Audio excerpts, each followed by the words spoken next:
Tema kita maghrib ini Bapak Ibu adalah agar kecintaan kita kepada Nabi semakin bersemi. Nanti kita akan bahas kenapa penting kita memiliki rasa cinta pada Nabi kita sebelum kita wafat.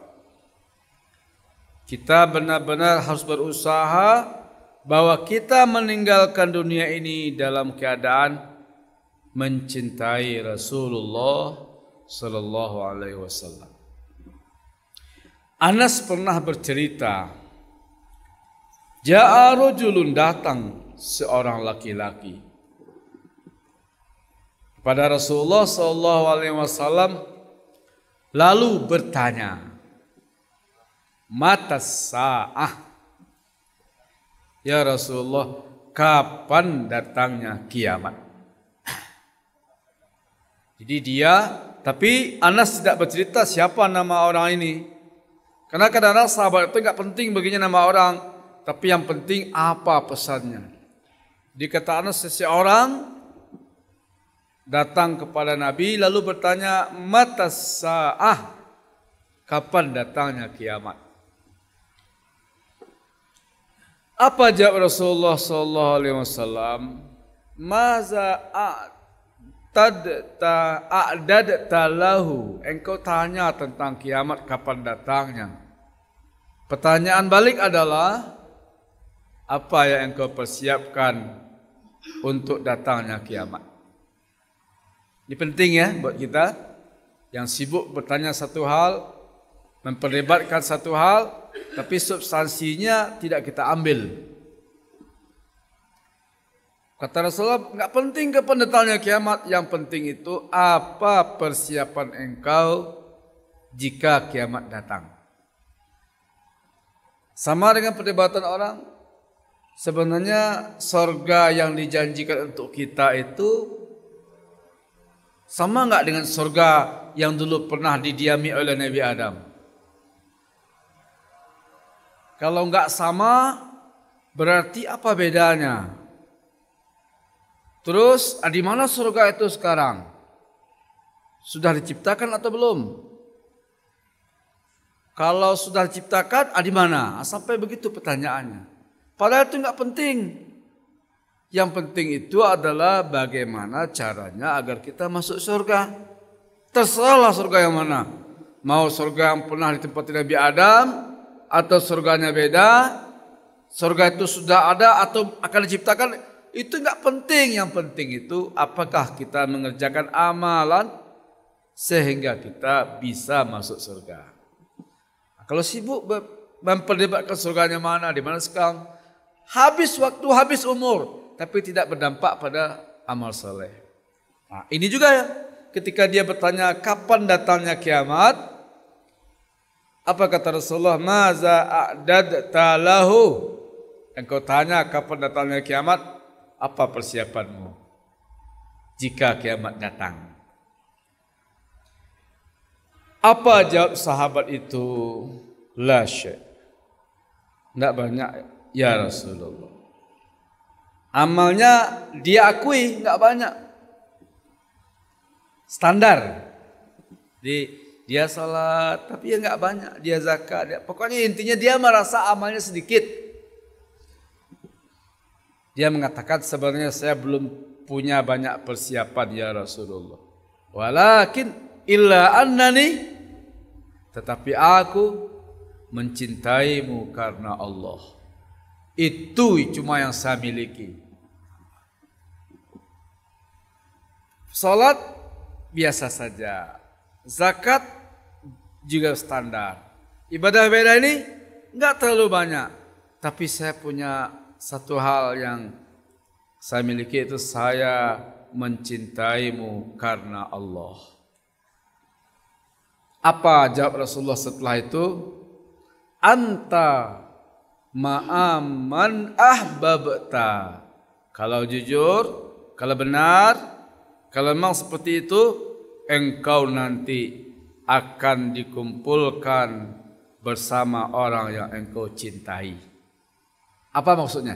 Engkau nanti bersamaku di surga. Mendengar kata-kata itu, apa kata Anas bin Malik? Pernyataan bahwa engkau akan dikumpulkan bersama orang yang kau cintai ini menggembirakan banyak sahabat.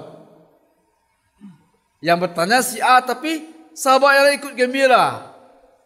Apa? Ternyata ada modal yang kalau dimiliki bisa membuat kita punya peluang bersama Nabi di surga. Apa itu? Mencintai beliau. Karena beliau menyatakan, anta ma'aman ahbabta. Engkau nanti akan bersama orang yang engkau cintai. Karena kenapa jamaah? Kenapa Anas menyatakan sahabat gembira? Karena sahabat juga tahu diri. Kalau modal untuk bersama Nabi di surga itu amal, entah kapan kita bisa mengerjakan amalan sebagus, sebanyak, sebesar, seistimewa amalan Nabi. Apakah keikhlasannya, apakah jumlahnya, kualitasnya, kuantitasnya, lamanya, banyaknya. Sahabat merasa amal mereka tidak bisa dibandingkan. Tidak ada sekukunya amalan Nabi. Jadi kalau amalan modalnya, kita tidak punya peluang. Bisa bahasa maju Nabi, tapi sembahyang tahajudnya sama je sembahyang tahajud Nabi banyaknya. Ada telur ada. Karena Nabi solat tahajud itu mewajibkan pada dirinya setiap malam. Di sembahyang tahajud itu kalau bagi umatnya sunat. Tapi kalau bagi Nabi wajib. Dia mewajibkan pada dirinya. Dan itu tidak 2 rakaat. Aisyah menceritakan beliau kalau salat nak tertunduk doa. Pernah ada sahabat yang mengikuti salat Nabi malam-malam, ikut dia di belakang Nabi. Nabi salat sendiri, dia ikut belakang Nabi, ikut menjadi imam. Ini dalil bahawa orang salat sendiri boleh diangkat jadi imam. Tinggal lagi kodesis kita datang terlambat sembahyang, orang selesai sembahyang berjamaah. Ada orang masih salat, bisa menumpang. Sebagaimana sahabat pernah salat di belakang Nabi, padahal awalnya Nabi salat sendiri. Anas bin Malik. Sembahyang Nabi ketika itu, Nabi membaca setelah Al-Fatihah itu membaca Al-Baqarah. Pangana Anas, Al-Baqarah sampai 100 rakaat, 100 ayat, rukuk. Ternyata lanjut. 200. Lanjut. Tamat Al-Baqarah. Selesai Al-Baqarah Nabi rukuk. Lanjut Ali Imran. Tamat Ali Imran, lanjut An-Nisa. Boleh sembahyang selama itu sembahyang seorang boleh. Nabi kan sembahyang seorang. Yang menumpang itulah risikonya. Boleh. Kalau sunnahnya itu kalau kita jadi imam, sembahyang jangan lama-lama wana. Jangan lama wana tu tidak mesti ina atau ina. Salaman setengah laman tu tidak lama. Tapi kalau murojaah hafalan itu sajus ajar. Murojaah hafalan itu kalau kita sembahyang seorang. Coba lah sampai juz kita tak ada. Tapi kalau jadi imam, jangan. Karena kalau kita lama wana, khawatir kita orang di belakang kita tu ada yang sakit, ada yang tersesat. Kalau kejadian kita ikut imam lama wana yang mau sesak kah? Boleh kita memutuskan untuk tidak jadi berjamaah. Lanjut kita sembahyang seorang sampai selesai, walaupun imam masih tagak, itu boleh rukuk, tapi artinya kita memutuskan tidak jadi solat berjamaah. Tidak perlu batalkan sembahyang lah. Lamunnya untuk itu payah ya, memang itu solat sujud. Nah, boleh kita lanjutkan, tetap di tempat, walau tidak ikut imam, karena berarti kita tidak jadi ikut imam. Jadi kalau Nabi itu sembahyang ke Aisyah sampai bangkak kakinya. Aisyah bertanya, ya Rasulullah, kenapa engkau begini betul ibadahnya? Karena engkau sudah dijamin masuk surga, dosamu sudah dijamin diampuni. Apa jawab beliau? Afala uhibbu an akuna abadan syakura. Tidakkah layak saya menjadi hamba yang bersyukur? Sebagai syukur atas nikmat Allah yang tak terhingga, dia solat sedemikian rupa. Ada telah tu. Sembayang tahajud tiap malam, amal itu lama. Belum lagi jihad. Nabi sepanjang hidupnya sekian kali berjihad, berperang. Wah, pernah sekali ya. Belum lagi sedekah, belum lagi keikhlasan. Jadi kalau amal soleh yang menjadi syarat untuk bersama Nabi di surga, berarti siapa yang ingin bersama Nabi di surga, kerjakan amal sebanyak amal Nabi, seikhlas amal Nabi. Kita nggak sanggup, kita nggak ada peluang. Sahabat pun nggak sanggup. Tapi ketika Nabi menyatakan anta ma'aman ahbabta, engkau bisa dikumpulkan bersama orang yang dicintai. Kalau mencintai Nabi, itu modal sahabat tuh. Insya Allah sahabat rata-rata mencintai Nabi. Karena itu sahabat optimis, insya Allah nanti bisa bersama Nabi di surga. Kalau kita baca kisah-kisah bagaimana cintanya sahabat kepada Nabi, banyak. Pernah ketika terjadi perang Uhud. Perang Uhud itu awalnya kaum muslimin menguasai peperangan. Tapi ketika pasukan pemanah turun kena tergiur mengumpulkan ghanimah-ghanimah, berbalik arah. Kaum muslimin terdesak. Sampai 70 kaum muslimin syahid. Termasuk yang didesak-desuskan syahid itu Rasulullah. Rasulullah sudah meninggal. Rasulullah sudah meninggal itu disebar-sebarkan oleh kaum munafik. Sampai ke Madinah.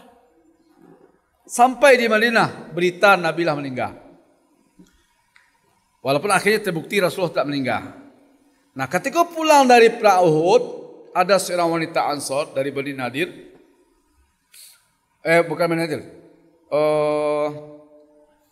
Sahabiah Ansor, wanita muslimah, mendengar Nabi lah meninggal. Ketika kaum muslimin pulang tu, nyusong langsung pasukan. Apa kata prajurit? Ayahmu sudah syahid. Dia ayahnya ke perang. Rasulullah gimana? Kata lagi yang lain, suamimu juga sudah syahid. Rasulullah bagaimana? Kata lagi berita, anakmu sudah syahid. Rasulullah bagaimana?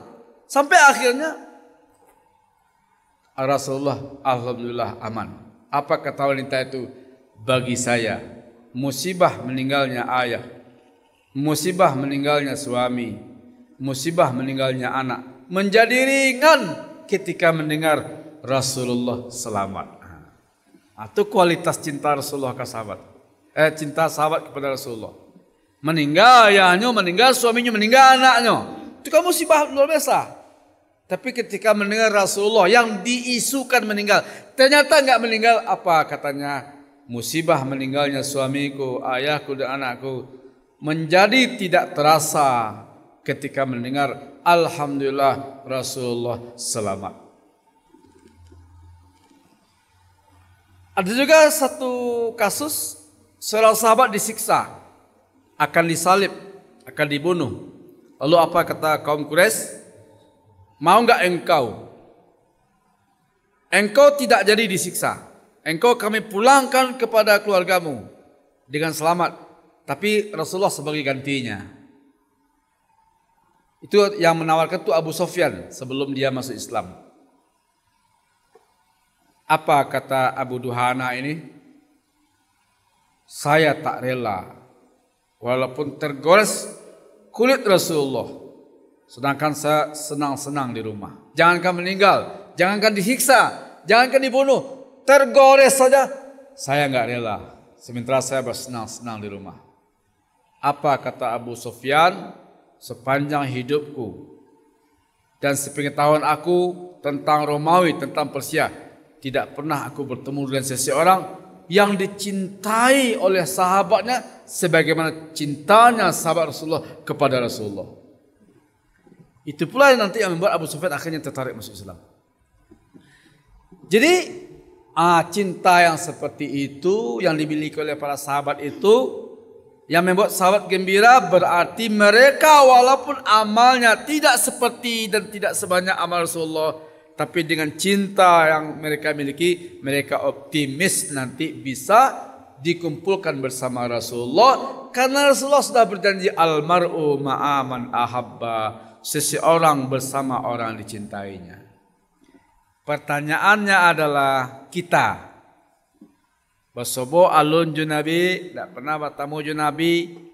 Tapi ya kita beriman pada Nabi. Berarti kita tidak dinamakan sahabat. Kita dinamakan ikhwan. Ikhwan Rasulullah. Dan Nabi pernah di hadapan para sahabat mengatakan, aku rindu ingin bertemu dengan ikhwanku. Lalu sahabat bertanya, ya Rasulullah, bukankah kami ikhwanmu? Ikhwan itu artinya saudara. Akhi, kalau banyak ikhwan. Ukhti, kalau banyak akhwat. Saya rindu ingin bertemu dengan ikhwanku. Apa kata sahabat? Kami kan ikhwanmu ya Rasulullah. Kami kan saudaramu. Apa jawab beliau? Nah, lastum antum ashabi. Kalian tu sahabatku. Ikhwanku adalah ya aku rindu ingin bertemu dengannya. Adalah orang yang hidup jauh sesudahku. Tidak bertemu denganku, tapi mereka mencintaiku. Mereka beriman padaku. Nabi yang teragak bersebut jawab. Nanti di akhirat itu yang dicari. Dari mana ikhwanku, mana sahabat. Nabi yang cari. Kau nampak kena masuk neraka, ya Allah itu umatku. Itu umatku selamatkan. Jadi, kalau kita baca dalam buku At-Tazkirah Imam Qurtubi, satu-satunya yang mondar-mandir di padang mahsyar mencari kita adalah Rasulullah. Bukan bapak kita, bukan ibu kita, bukan istri kita, bukan anak kita. Bagaimana itu Ustaz? Karena ngerinya padang mahsyar, ngerinya neraka jahanam, ngerinya kehidupan membuat orang lupa kecuali dirinya. Nyusibuk judi seorang. Ba'an nangka selamai, ba'an nangka masuk surga. Tak ingat yang lain. Tidak ingat anak, tidak ingat istri, tidak ingat orang tua. Begitu sebaliknya. Tu bila nanti kita ingat je anak Ustaz. Bila kita takkan ada istri. Kapan kita baru ingin menolong saudara dan orang tua. Kita hanya akan ingat setelah kita pasti selamat di penyeberangan. Lah menyeberang gitu, kan nanti ada penyeberangan ya. Ini ujian terakhir daripada mahsyar. Setelah ditimbang, setelah disidang, setelah menerima kitab dan macam-macam, ujian terakhir yang paling menentukan dan mengerikan menyeberang jembatan daripada mahsyar menuju syurga. Di bawahnya neraka. Kalau jatuh masuk neraka. Kalau lain selamat berarti masuk surga. Nah, siapa yang selamat ketika menyeberang di ujung? Setelah nyo yakin selamat, baru takkan ada nyo anak, takkan ada nyo bini, takkan ada nyo orang tua. Maka ketika anaknya nyeberang, ya Allah itu anakku, selamatkan ya Allah, selamatkan ya Allah. Itu istriku, selamatkan ya Allah. Tapi setelah menyeberang, Allah menyeberang, Allah selamat, baru takkan ada. Tapi kalau Allah menyeberang, tidak ingat siapa-siapa. Bukan hilang ingatan. Saking fokusnya kita kepada nasib kita tidak peduli dengan selain kita. Termasuk anak. Bara anak kesayang anak, bara anak kesayang bini, orang tua. Tapi ketika itu ngerinya membuat seseorang fokus pada dirinya sendiri.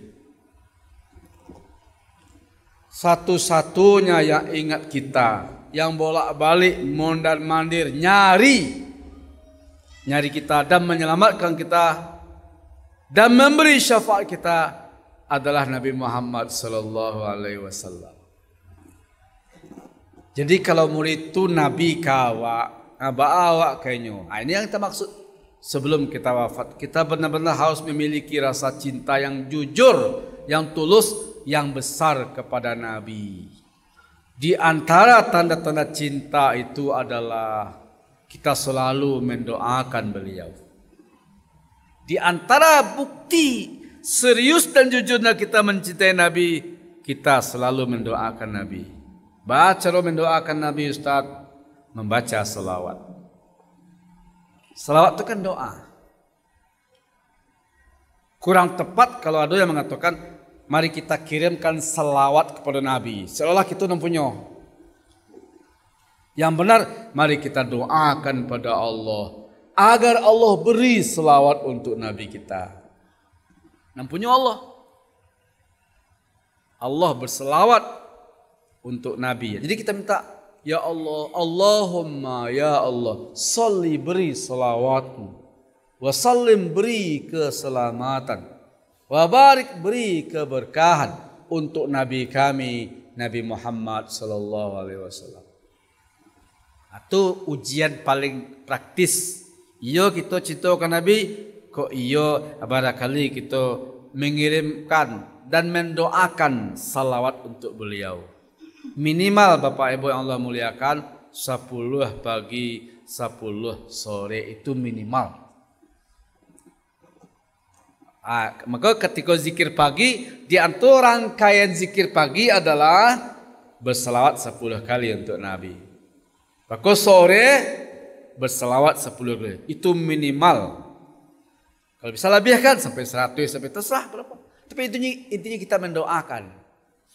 Muncul pertanyaan, Ustaz, mengapa kita mendoakan beliau? Kan nyolah dijamin. Dijamin masuk surga, bukan cuma itu. Yang pertama masuk surga yang paling utama, yang paling tinggi, yang paling rancak.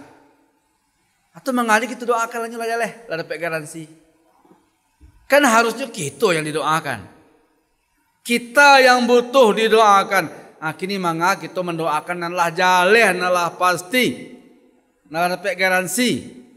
Kenapa kita mesti berselawat untuk beliau? Bukankah kita yang masih butuh? Bapak Ibu yang Allah muliakan, seperti yang pernah kita sampaikan berkali-kali, mendoakan seseorang itu manfaatnya bukan cuma untuk orang yang kita doakan, tapi manfaatnya juga untuk orang yang mendoakan. Apalagi kalau yang kita doakan itu sudah tiada. Bila meninggal saat kita doakan, nan jalehnya tidak ketahu. Nan jalehnya tidak akan mendoakan kita. Atau nyu masih hidup tapi lah berada di rantau. Kita doakan, nan nyu tentu mendoakan awak leh. Itu rugi ya Ustaz? Tidak. Siapa yang mendoakan saudaranya inda zahril ghaib. Apa maksudnya inda zahril ghaib? Orang yang kita doakan tu tidak bahasa Jawa, mungkin di daerah lain.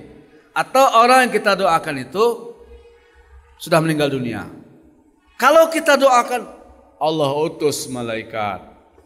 Apa yang dilakukan oleh malaikat itu? Mengaminkan doa kita, lalu mendoakan kita. Apa kata malaikat? Amin walaka misluh. Ya Allah, kabulkan doanya dan untuk dia juga sebanyak itu. Ini yang kita incar. Nabilah jaleh lah pasti kita doakan beliau, semoga kembali doa itu kepada kita. Apa kata malaikat? Amin walaka misluh. Ya Allah, berilah salawatmu untuk Nabi kami, berilah berkahmu, berilah rahmatmu. Apa kata malaikat? Ya Allah, kabulkan doanya, dan Nabi kan sudah jamin, dan untuk engkau juga sebanyak itu. Bapak Ibu Allah muliakan, itu yang pertama. Kita mendoakan beliau rutin, lama-lama sampai terasah, sampai menetes air mata kita mengucapkan salawat. Ini kadang-kadang makanya sebagian mengkritik kalau kita membaca salawat sambil didendangkan. Sambil didendangkan itu mungkin ada makna yang bisa kita tangkap. Tapi sampai kita tersentuh lalu kemudian meneteskan air mata, mungkin tidak begitu caranya. Kita mendoakan dari hati, mungkin di kesendirian dan kesunyian, lalu kita berdoa, Allahumma sholli ala Muhammad wa ala ali.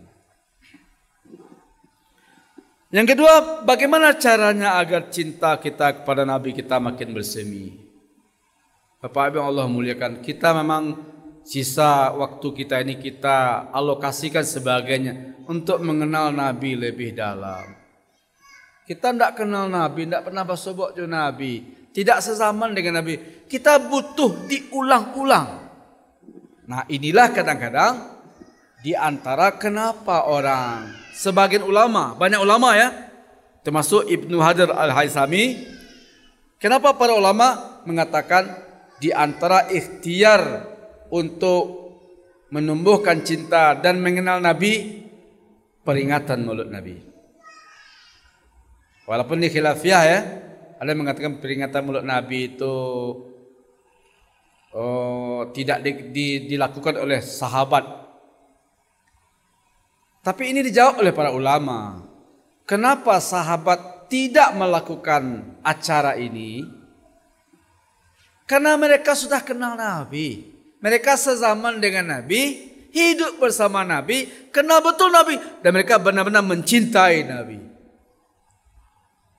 Tetapi kita yang zamannya sudah jauh, lah berabad-abad sejak Nabi pai, kita tidak kenal. Karena kita tidak kenal itulah maka diperkenalkan.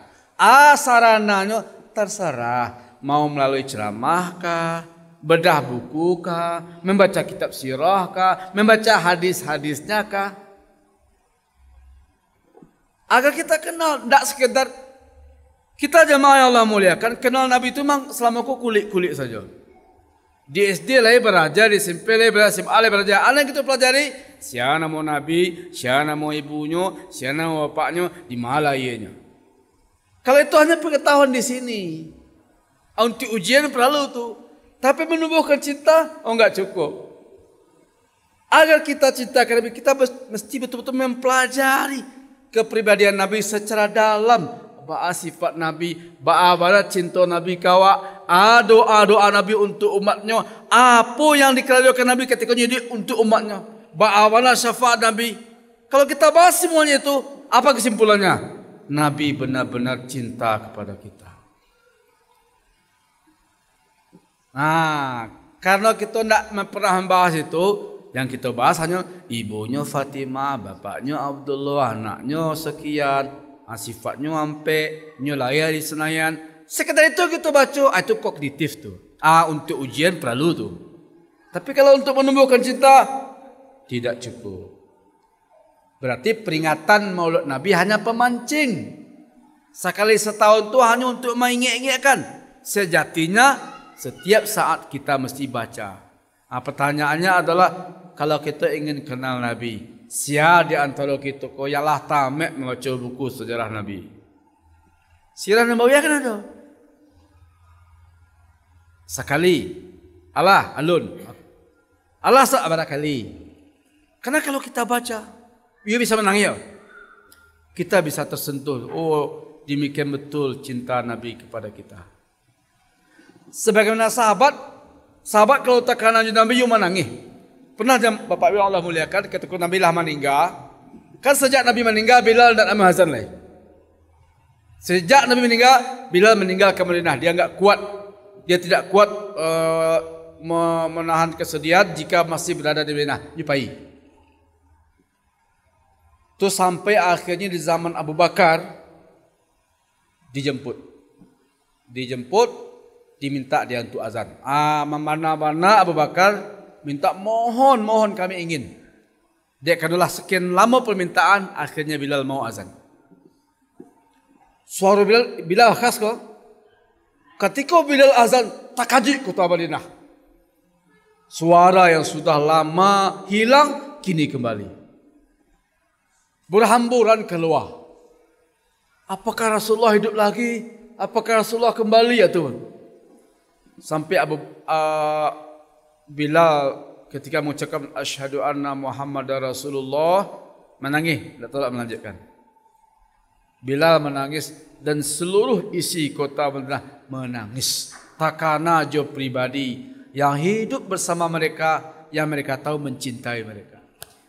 Nah, itulah yang mesti kita miliki Bapak Ibu sebelum kita wafat. Cinta yang tulus, yang besar kepada Nabi, karena itulah modal untuk bersama beliau. Langkahnya apa tadi? Doakan beliau dalam salawat-salawat kita. Lalu upayakan kita untuk membaca kisah-kisah beliau, hadis-hadis beliau, sifat-sifat beliau. Yang kalau kita baca, kesimpulannya adalah sungguh beliau sangat mencintai kita. Dan beliau sungguh sangat merindukan kita. Semoga cinta beliau kita balas. Kalau kita wafat dan sudah memiliki rasa cinta, besar harapan kita akan bertemu dengan beliau.